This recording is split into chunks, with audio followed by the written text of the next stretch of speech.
Salut, moi c'est Quentin Machado, j'ai 18 ans et je suis étudiant en première année à Sciences Po Bordeaux. Mon rôle dans l'asso, c'est président de l'association. Et je vous assure que mes collègues m'ont élu démocratiquement, il n'y a pas eu un seul coup de force dictatorial. Salut, je m'appelle Alice Frénois et je suis la directrice culturelle de l'association Théas Alumni, actuellement en réorientation d'une licence en langue étrangère appliquée à l'université Toulouse-Jean Jaurès. Salut, moi c'est Alexis Massalou, je suis directeur administratif de l'association Théas Alumni, mais aussi étudiant en première année de licence géographie aménagement à Albi. Salut, moi c'est Omaima, j'ai 18 ans et je suis directrice financière de l'association. En ce qui concerne mes études, je suis à l'European School of Law de Toulouse. Ça veut dire que je fais une double licence en droit en français et en anglais.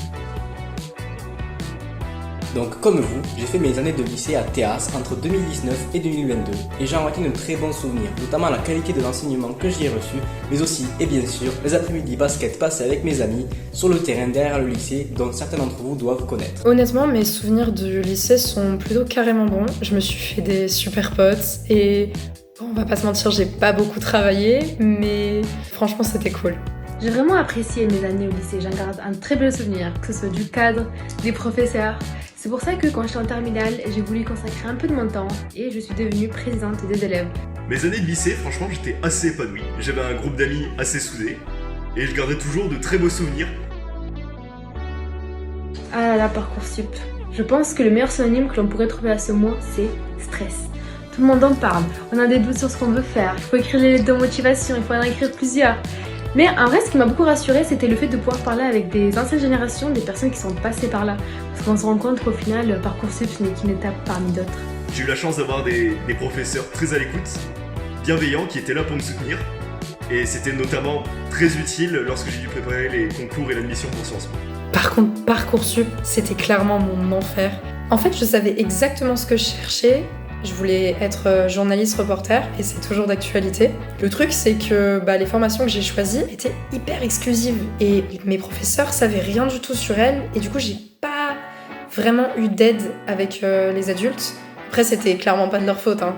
Je m'étais pas bien renseignée sur mon plan B et je savais absolument pas vers où je me dirigeais et j'en ai un peu payé le prix. Alors, les études sup, ça n'a vraiment rien à voir, c'est un tout nouveau monde. Et il y a plein de personnes, c'est très diversifié. Il y a des personnes en échange, donc on va pouvoir rencontrer des personnes de toute la planète, en fait, et c'est très enrichissant. Il y a plein d'activités qui sont organisées, des associations qu'on peut rejoindre, peu importe nos goûts, nos intérêts, il y a vraiment de tout. Et même par rapport au travail, par rapport aux méthodos, même si ça paraît très difficile au début, en fait, on finit par s'adapter et s'en sortir. Il faut juste travailler dur. Très satisfait de mes études, mais aussi la vie étudiante, mais c'est un autre sujet. Mais les études, d'un coup là, on arrive dans quelque chose où on se spécialise dans notre passion, donc forcément, les cours sont autrement plus intéressants qu'au lycée. J'ai beaucoup moins d'heures de cours en semaine, mais plus de charges de travail sur mon temps libre, ce qui me force donc à être organisé. Et comme tous les étudiants, je vis dans un appartement seul et dois donc bien sûr être autonome.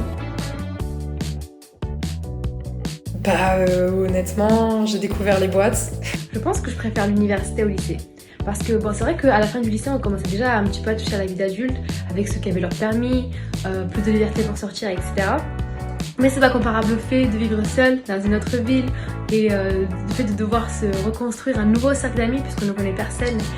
Mais l'université, c'est génial pour ça, en fait. Tu vas te retrouver avec des gens qui sont dans la même galère que toi et automatiquement, tu vas te faire des potes.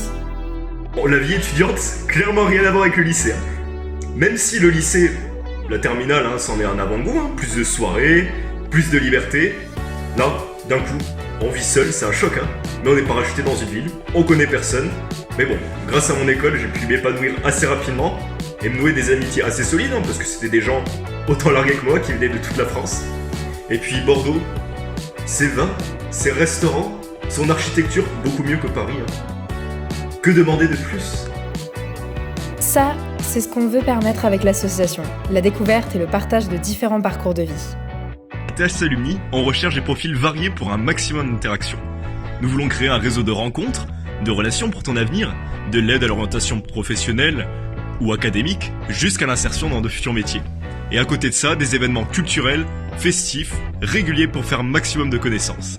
Pour ceux qui veulent découvrir ce que l'association a à proposer, on vous invite le week-end du 17 juin à nous rejoindre au Jardin des Plantes à Montauban où nous organisons une première rencontre, la First One.